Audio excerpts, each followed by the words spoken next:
সামনে 21 তারিখে ম্যাট্রিক পরীক্ষা, এসএসসি পরীক্ষা।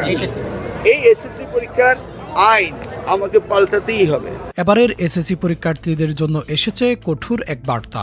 শিক্ষামন্ত্রী নিজেই বলেছেন, এবারের পরীক্ষায় কোনো ধরনের অনিয়ম বরদাস্ত করা হবে না। শোনা যাচ্ছে প্রতিটি কেন্দ্রে বসানো হবে সিসিটিভি ক্যামেরা। পরীক্ষার পুরো কার্যক্রম থাকবে নজরদারির মধ্যে। শুধু তাই নয়, এই সিসিটিভির ফুটেজ সরাসরি ঢাকা থেকে পর্যবেক্ষণ করবেন শিক্ষামন্ত্রী নিজেই। অর্থাৎ কেন্দ্রের ভেতরে যা কিছু ঘটবে সবই থাকবে নিয়ন্ত্রণে।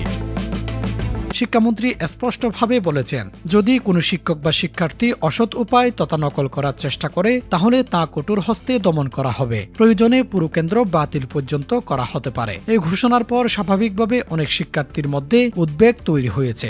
অনেকেই বলছে এবার হয়তো পরীক্ষাটা আরও কঠিন হয়ে যাবে। তবে বাস্তবতা হলো এই সিদ্ধান্তের মূল উদ্দেশ্য পরীক্ষায় স্বচ্ছতা নিশ্চিত করা। যারা নিয়ম মেনে নিজের যোগ্যতায় পরীক্ষা দিতে চায় তাদের জন্য এটি একটি ইতিবাচক দিক।